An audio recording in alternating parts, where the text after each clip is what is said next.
कहते हैं कर भला तो हो भला, लेकिन अगर किसी का बुरा सोच रहे हो तो खुद का बुरा होना निश्चित है। इस कहानी में एक मोहल्ले में एक औरत रहती थी जो किसी से सीधे मुंह बात करना पसंद नहीं करती थी। पास की औरतों से ईर्ष्या और जलन का भाव रखती थी। खुद से किसी को बड़ा या अच्छा नहीं मानती थी। वो इसलिए क्योंकि वो तंत्र मंत्र की विद्या जानती थी। हर रोज मोहल्ले के लोगों से लड़ने का भाव रखती थी। मोहल्ले के लोग उससे डरते थे क्योंकि सबको पता था कि ये औरत तंत्र मंत्र विद्या में माहिर है, कहीं हमें कुछ कर ना दे। इस औरत की एक ही बेटी थी जिसकी शादी को साल हो चुका था, लेकिन वो अपनी माँ से कभी कभार ही मिलने आती।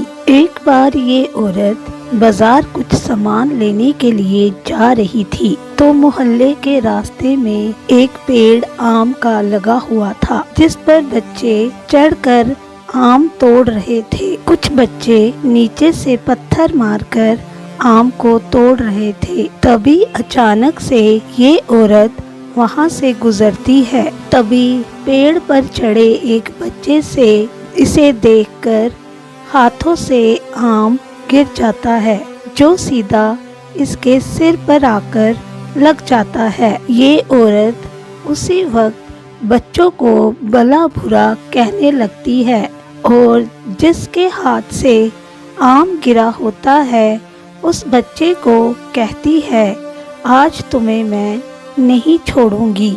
ये कहकर ये औरत अपने घर वापस चली जाती है और बच्चे वहीं अपना खेल कूद करने लग जाते हैं। दूसरी सुबह जैसे ही होती है तो मोहल्ले में शोर पड़ा होता है। एम्बुलेंस एक बच्चे को हॉस्पिटल ले जा रही होती है। तभी ये औरत अपने दरवाजे पर खड़े होकर ये कहती है, देखा, मेरे साथ मजाक करने का या मेरे साथ अटखेलियां करने का नतीजा अब भुगतो।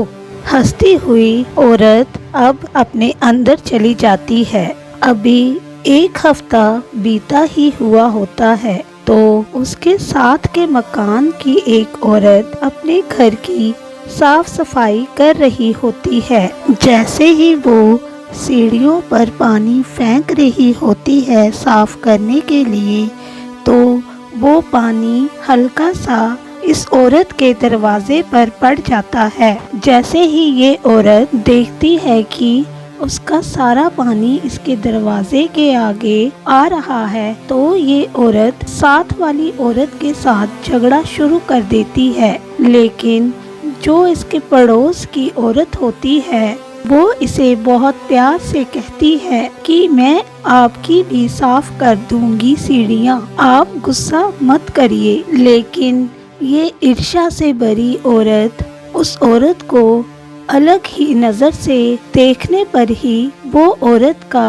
पैर फिसल जाता है और उसके हाथ की हड्डी टूट जाती है। उसका सारा काम जूं का त्यों ही रह जाता है। तभी ये अजीब सी औरत अपने घर के अंदर जाकर जोर जोर से हंसने लगती है। मोहल्ले के लोग अब इससे डरकर रहने लगते हैं और इस औरत के सामने आना अच्छा नहीं समझते हैं। काफी दिन बीत गए होते हैं। अब ये औरत ये देख रही होती है कि इसे अब मोहल्ले के लोग कुछ बुरा नहीं कह रहे होते हैं। अब ये औरत परेशान रहने लगी क्योंकि इसकी तंत्र मंत्र की विद्या अब ये किस पर आजमाए यही सोच रही होती है, क्योंकि आस पड़ोस के लोग अब इससे दूरी बना बैठे थे।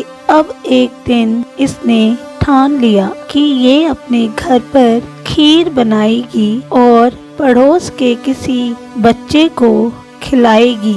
अपनी तंत्र मंत्र की विद्या से ये औरत खीर बनाती है और उसमें क्या डालती है किसी को कुछ पता नहीं होता। खीर का कटोरा अभी भरा ही होता है और ये खीर बनी हुई अब ये औरत दरवाजे पर जैसे ही पहुंचती है तो सामने से क्या देखती है, इसकी खुद की बेटी और जमाई घर आ गए होते हैं। अब ये औरत हैरान रह जाती है कि बिना बताए इसकी बेटी कैसे घर पहुंच गई। हाथ में खीर का कटोरा पकड़े हुए ये औरत पास के घर पर ये खीर देने जा रही थी, मगर इस बार तो रब को कुछ और ही मंजूर था।